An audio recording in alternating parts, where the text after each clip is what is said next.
Assalamualaikum warahmatullahi wabarakatuh. Hai, apa kabar?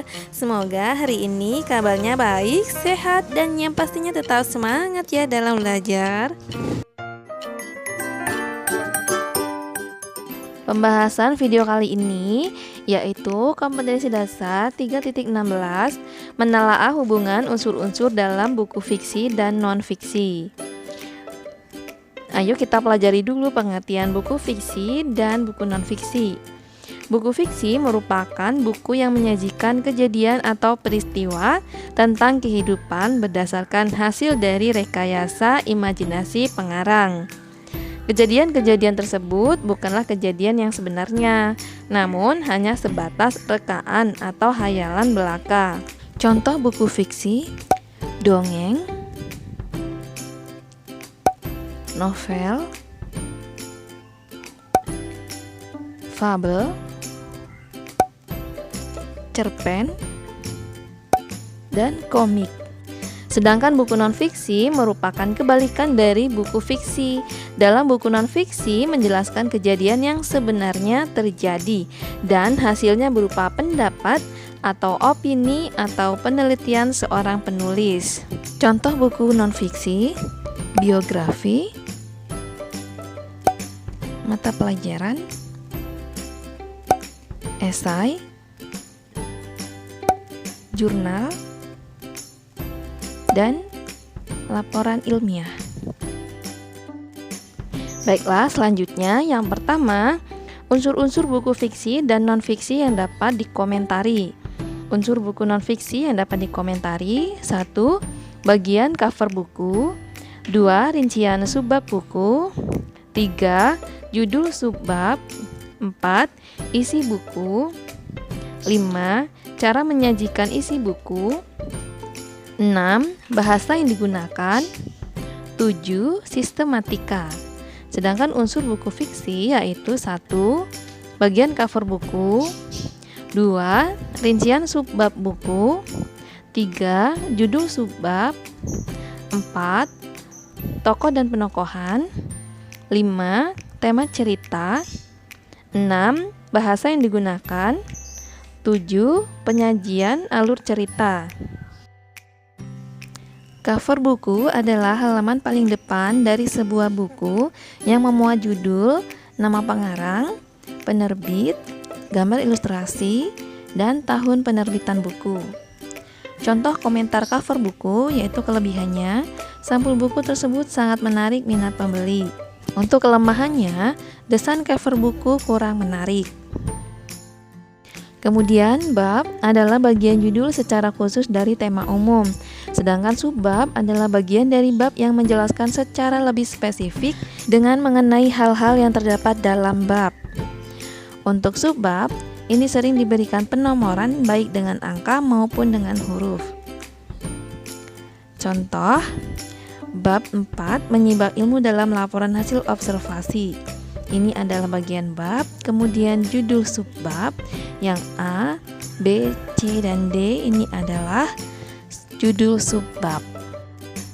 Contoh komentar rincian subbab buku: pada bab ini dijelaskan sangat rinci sehingga pembaca mudah untuk memahaminya. Isi buku adalah pembahasan tentang topik yang dibahas di dalam buku tersebut. Isi buku juga merupakan rangkuman atau kesimpulan yang terdapat di dalam sebuah buku. Bisa juga berisi amanat dan nasihat, seperti meringkas, melapor isi dalam buku tersebut. Contoh komentar isi buku yaitu isinya cukup padat dan lengkap, penjelasan buku tentang mata pelajaran PKN sangat memadai. Cara menyajikan isi buku adalah penjelasan disertai langkah-langkah yang tepat untuk menyajikan isi buku. Contoh penyajian isi buku non-fiksi adalah pengenalan cerita, terjadinya konflik, dan penutup cerita. Kemudian tokoh adalah orang atau karakter dalam suatu cerita atau karya sastra, sedangkan penokohan adalah watak atau karakter atau sifat dari tokoh tersebut dalam suatu cerita. Contoh komentarnya yaitu: ada sedikit ketidaklogisan cara pengarang memunculkan tokoh. Kemudian tema adalah suatu pokok atau inti persoalan yang mendasari suatu cerita. Contoh komentarnya, Tema yang diangkat sangat menarik, namun tidak disertai dengan penjelasan yang cukup. Kemudian bahasa adalah alat untuk berinteraksi atau alat komunikasi. Bahasa digunakan sebagai alat untuk menyampaikan gagasan, pikiran, konsep, maupun perasaan. Contoh komentarnya yaitu yang pertama, istilah khusus yang digunakan dijelaskan dengan ungkapan bahasa sehari-hari. Yang kedua, pembaca awam akan kesulitan memahami isi buku karena banyak menggunakan istilah teknis tanpa disertai penjelasan. Kemudian sistematika buku non-fiksi yaitu sampul, halaman judul, hak cipta, kata pengantar, daftar isi buku yang terbagi dalam jumlah bab atau subbab, glosarium, daftar pustaka, indeks, dan lampiran. Sedangkan untuk sistematika buku fiksi adalah sampul, halaman judul, hak cipta, daftar isi buku yang terbagi dalam jumlah bab atau judul, dan tentang penulis. Kemudian alur atau plot adalah rangkaian peristiwa dalam cerita. Peristiwa-peristiwa dalam alur memiliki hubungan sebab akibat hingga menjadikannya sebuah cerita yang utuh, yaitu pengenalan, pemunculan konflik, konflik memuncak, konflik menurun, dan penyelesaian. Contoh komentar penyajian alur cerita yaitu alur cerita menarik dengan rentetan kejadian yang memilukan dan pertengkaran antar tokoh yang merasuk ke dalam hati pembaca.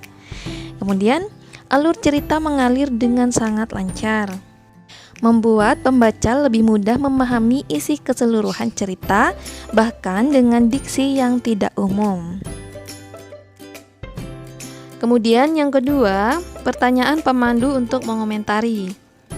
Langkah untuk dapat menilai buku non-fiksi adalah dengan membaca buku yang akan dinilai.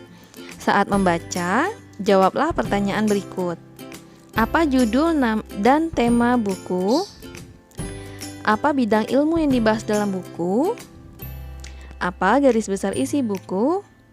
Apa isi tiap bab? Apakah buku ditunjang oleh gambar atau foto, ilustrasi, tabel, grafik? Apakah cukup membantu memperjelas? Bagaimana penulis merinci menjadi subbab buku? Apakah sistematika mudah diikuti? Apakah bahasanya mudah dipahami?